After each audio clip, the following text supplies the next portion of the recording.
அன்பு நேயர்களே வணக்கம். வருகின்ற வெள்ளிக்கிழமை ஆடி மாத பிறப்பு. ஆடி மாதம் என்பது அற்புதமான ஒரு மாதம். அதாவது தட்சிணாயன புண்ணிய காலம் என்பாங்க. தட்சிணாயன புண்ணிய காலத்தினுடைய தொடக்க நாள் என்பது அந்த நாடுக்குரிய ஒரு சிறப்பு. அது மகாலட்சுமிக்குரிய வெள்ளிக்கிழமை. வெள்ளிக்கிழமையே ஏன்னா ஆடி வெள்ளி ரொம்ப விசேஷம் இல்லையா? ஆக வெள்ளிக்கிழமையே மாசப்பிறப்பு வர்றது, அன்னைக்கு தட்சிணாயன புண்ணிய காலம் வர்றது. இந்த மாசப்பிறப்பு என்கிறதால அன்னைக்கு பார்த்தீங்கன்னா நம்ம முன்னோர்களை நினைத்து மாச தர்ப்பணம் பண்ண வேண்டியிருக்கும். அன்னைக்கு கோயிலுக்கு போகிறது ரொம்ப விசேஷம். அம்மன் கோயில்கள்லாம் ஆடி மாதம் என்றாலே அம்மன் கோயில்கள் தான். அங்கே ரொம்ப விசேஷமாக பூஜைகள் இதெல்லாம் நடக்கும். பல இடங்களில் பிரம்மோற்சவங்கள் எல்லாம் நடக்கும். அன்னைக்கு மக நட்சத்திரம் ஆடி 1ஆம் தேதி. பல தெற்கெல்லாம் பார்த்தீங்கன்னா ஆடி பண்டிகை என்பது ரொம்ப முக்கியமான விஷயம். 1ஆம் தேதியும் ஆடி பண்டிகை, அப்புறம் ஆடி இறுதி அப்படின்ட்டு ஆடி மாதத்தினுடைய கடைசி நாள் அன்றைக்கும் பண்டிகை கொண்டாடுவார்கள். என்றால் ஒரு மாதத்தினுடைய தொடக்க நாள், ஒரு மாதத்தினுடைய இறுதி நாள், ரெண்டுத்திலையும் பண்டிகை கொண்டாடக்கூடிய ஒரு உத்தம மாதம் தான் இந்த ஆடி மாதம். அதில் சுப விசேஷங்கள் பல பேர் செய்கிறது கிடையாது, கல்யாணம் காட்சியெல்லாம் செய்கிறது கிடையாது. ஆனாலும் கூட ஆடிக்கு ஆன்மீகத்தில் ஒரு மேன்மை உண்டு. சாயங்காலம் 6 மணிக்கு மேலே 8 மணி வரைக்கும் உங்களுக்கு எவ்வளவு அற்புதமான புண்ணிய காலம் என்கிறது.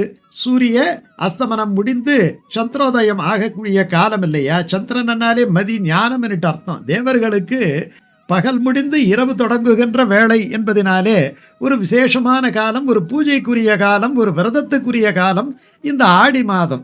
இந்த ஆடி மாதத்துக்கு முதல் நாள் பார்த்தீங்கன்னா உங்களுக்கு ஆடி வீதிகளிலேயே அந்த உற்சவம் நடக்கக்கூடிய மதுரை அம்பதியிலே அந்த மீனாட்சி முளை கொட்டு உற்சவம் என்று தொடங்கும். அது அன்னைக்கு ரொம்ப முக்கியமான ஒரு நாள்.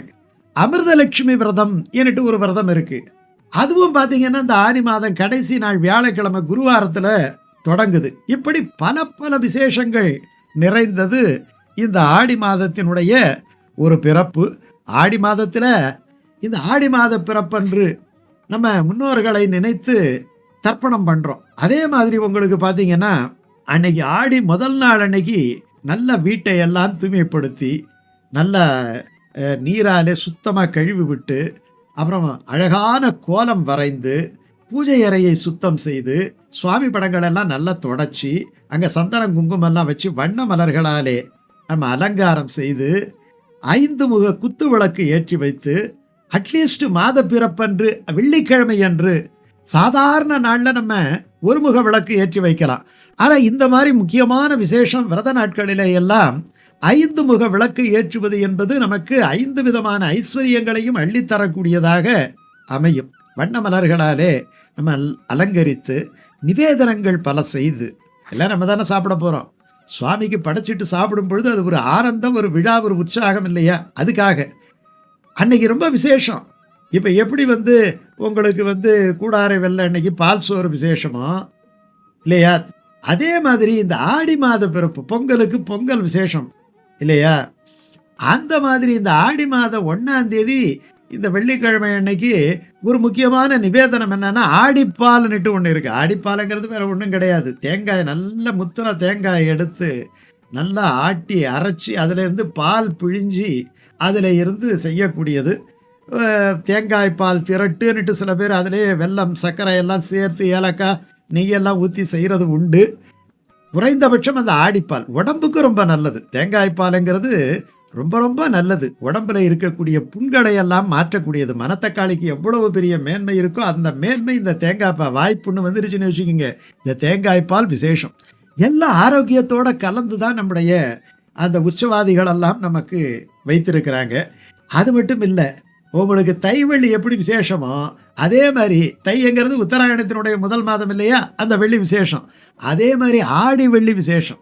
ஆடி வெள்ளிங்கிறது ரொம்ப அற்புதமான நாள். அன்னைக்கு பல கோயில்களில் பார்த்தீங்கன்னா திருவிளக்கு பூஜை நடக்கும். ஏன்னா இது என்ன மாதம்? ஆடி மாதம். ஆதி மாதம் என்பது கடகத்தில் சூரியன் நுழைகின்ற மாதம். கடகம் என்பது சந்திரனுடைய ராசி. சந்திரன் தோன்றியது எங்கு? பார்க்கடலில். பார்க்கடலிலே சந்திரனோடு சேர்ந்து தோன்றியது யாரு? மகாலட்சுமி. மகாலட்சுமிக்குரிய நாள் என்ன? வெள்ளி. அப்போது கடகராசிக்குரிய அந்த நாளிலே, சந்திரனுக்குரிய கடகராசிக்குள்ள அந்த நாளிலே, அந்த சந்திரன் உச்சமடைகின்ற ரிஷபராசிக்குரிய சுக்கிரனுடைய நாளாக அமைவது என்பது ரொம்ப ரொம்ப விசேஷம். அந்த மாதிரி எல்லா நேரங்களையும் அமையாது. சந்திரன் எங்கே உச்சமடைகிறார்? ரிஷபத்தில். ரிஷபம் யாருக்கு சொந்தம்? சுக்கிரனுக்கு சொந்தம். சுக்கிரனுக்குரிய கிழமை எது? வெள்ளிக்கிழமை. அப்போ ஆடி மாதம் இந்த வெள்ளிக்கிழமை ஆரம்பிக்குது இல்லையா, ரொம்ப விசேஷமான நாள். அப்படிப்பட்ட நாள் இந்த வெள்ளிக்கிழமை பார்த்தீங்கன்னா, இப்போ ஆடி மாதத்துக்கு ஜேஷ்ட மாதம்னு சொல்லுவாங்க, 32 நாள் இருக்கும். அதே மாதிரி இந்த ஆடி மாதம் 32 நாள் உடையது. 32 நாள் நீண்ட மாதம் ஆடி மாதம். அப்படிப்பட்ட ஆடி மாதத்திலே அம்மன் கோயில்களிலே விசேஷம், பெருமாளில் தாயார் உற்சவங்களெல்லாம் விசேஷம். ஆடியில் பார்த்தீங்கன்னா தாயார் வெளியில் புறப்பாடு நடந்து ரொம்ப அற்புதமாக காட்சி தருவார். எல்லா இடங்களிலேயுமே சிறப்பு பூஜைகள் நடக்கும், அந்த திருவிளக்கு பூஜைகள் எல்லாம் நடக்கும். இப்படிப்பட்ட ஒரு அற்புதம் இந்த ஆடி வெள்ளி உற்சவத்துக்கு உண்டு. இது இந்த வெள்ளி ஆடி வெள்ளியாகவும் போயிடுச்சு. அதே நேரத்தில் ஏன்னா வெள்ளிக்கிழமை விரதம் இருப்பாங்க இல்லையா, ஆடி வெள்ளிக்கிழமை விரதம் இருக்கிறது ரொம்ப சால சிறந்தது. ஆடி விரதம் என்பது ரொம்ப பல ஐஸ்வர்யங்களை தரக்கூடியது, கடன் உபாதைகளை நீக்கக்கூடியது, நோய் நொடிகளை ஏன்னா மகாலட்சுமிக்குரிய அந்த விரதம். பல மங்கள காரியங்கள், தடைப்பட்ட மங்கள காரியங்கள் எல்லாம் தடையின்றி நிறைவேறக்கூடியது.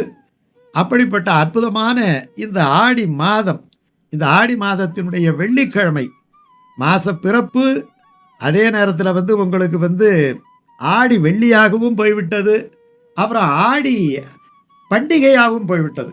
இப்படி பல அம்சங்கள் நிறைந்ததாக விளங்குகின்ற இந்த ஆடி மாதம், அதுக்கு முதல் நாள் அமிர்தலட்சுமி விரதம் இருந்து லட்சுமி கடாட்சத்தை பெற்றிருக்கிறோம்.